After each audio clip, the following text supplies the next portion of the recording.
High guys welcome to my mini vlog. हामी जेठानी देवरानीको चाहिँ जेपिटी भ्लगमा तपाईँलाई स्वागत छ। हामी चाहिँ आज ट्री हाउस जाँदैछौँ।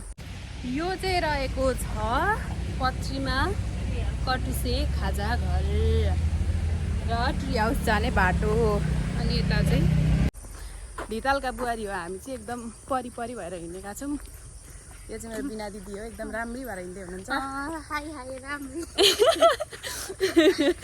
आज एकदम शीतल भएकोले हामी पनि यसो घुम्न जाउँ न त भनेर निस्केको। हाम्रो यहाँ चाहिँ ट्री हाउस छ पत्रीमा, एकदम फेमस राम्रो। त्यही भएर हामी चाहिँ घुम्दिउँ न त आज भनेर आएको। यो दिदी चाहिँ एकदम क्यामेरामा आउन लजाउनुहुन्छ। अनि त्यही पनि म चाहिँ निकालिदिन्छु, निस्किनुपर्छ भनेर। ल गाइज हामी चाहिँ ट्री हाउसमा आइपुगिसकेको छौँ। अब टिकट काटेर चाहिँ भित्र जानुपर्ने हुन्छ। यहाँ हाम्रो बिनाजीले चाहिँ टिकट काट्दै हुनुहुन्छ। अब हामी भित्र जान्छौँ। हामी चाहिँ सकेर आएको होइन। ओभर गर्मी, कस्तो गर्मी नि, पसिनै आइरहेछ है गाइज हो। अब हामी फेरि टिकटक बनाउन यहाँ एकदम तम तयारमा छौँ।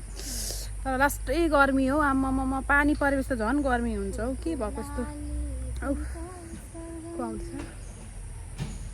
ल बनाऊँ साथी हो। फोटो खिचुन्जेल त रमाइलै हुन्छ। अब यो बाटो अब आधी घन्टा हिँड्नलाई चाहिँ साह्रै गाह्रो हुन्छ। यो सब बिना दिदीको काम हो। यो दिदीले मलाई हिँडाउनु भएको। एउटा पानी किनेर खुवाउनु न भन्दा नि खुवाउनु भएन र आफै किनेर ल्याएर खाएको। त्यतिसम्म लोभी हुनुहुन्छ यो बिना दिदी।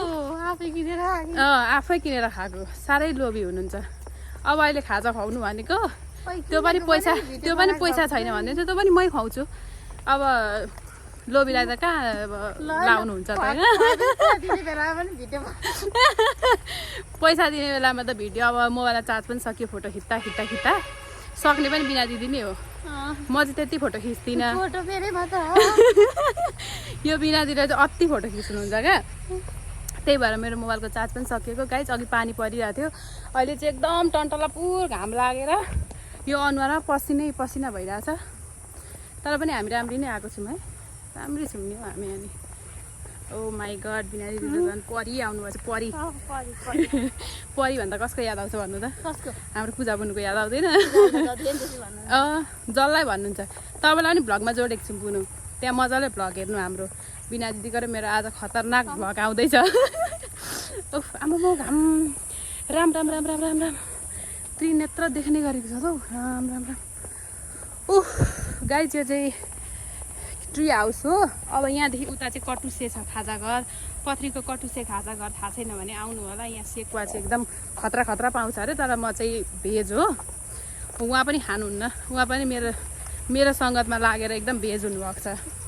भेज मात्रै खानुहुन्छ, घाँसपात मात्रै खानुहुन्छ। घाँसपात बाहेक केही खानुहुन्न। एकदम सुध्रिनु भएको छ। मासु खानु हुँदैन पनि नि त, रोग लाग्छ। त्यही भएर कटुसे खाजा घर। अनि हामी चाहिँ अब निस्केको बाहिर।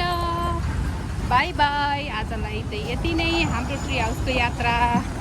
गाइज हेर्नु न, यो पूर्वको बाटो यस्तो छ भनेर साध्यै छैन। गाइज हामीलाई त नि यो गाडीले जाने हो भनेर भन्छ हौ। के गर्नु, हामी त जाने होइन। हाम्रो घर त उति हो। बाई बाई गाडी। म जानुपर्ने चाहिँ मेरो माइत हो इटरी। तर म कहाँ यता पूर्व जान्छु त। जानुपर्ने त म पश्चिम हो। हालिदिन्छ गाई। धुवा खाँदै पछाडि बिना दिदी हुनुहुन्छ। अगाडि म छु। यो पूर्वको बाटो चाहिँ कहिले बनिन्छ होला भगवान्। यो धुलो खाँदै रोग जति सबै हामीलाई लागिसक्यो। बाटो पनि कहिले बनिन आँटेन। मान्छेले यो के गरेको होला भनेर मलाई एकदम हेरिरहेछ नि। तर म एकदम बाल नदिकन भ्लग बनाएर हिँडेछु ननस्टप। अब यो घाममा हिँड्दाखेरि त्यत्तिकै हिँड्यो भने टाइम पास हुँदैन। बोल्दै हिँड्यो भने त हिँडेको पनि थाहा हुँदैन। यो बिना दिदीलाई लाज लागेर केही बोल्नुहुन्न। बिना दिदीको सट्टा बोल्ने पनि मै हो। साह्रै गल्यो। बाटो कस्तो हिलो भएको छ नि। अन्त गाई चाहिँ पत्री हो है। पत्री हाम्रो पत्री राम्रो पत्री। ल अब आजको यात्रा चाहिँ हाम्रो सक्यो। सपिङ अलिक गरै भएको छ हाम्रो। उहाँले अलिक बढी सपिङ गर्नुहुन्छ क्या हाम्रो। कर्ममा लागेको छु पत्ती काट्ने धागो लिएर गएको अब घरमा गएर पत्ती काट्नु पर्ने छ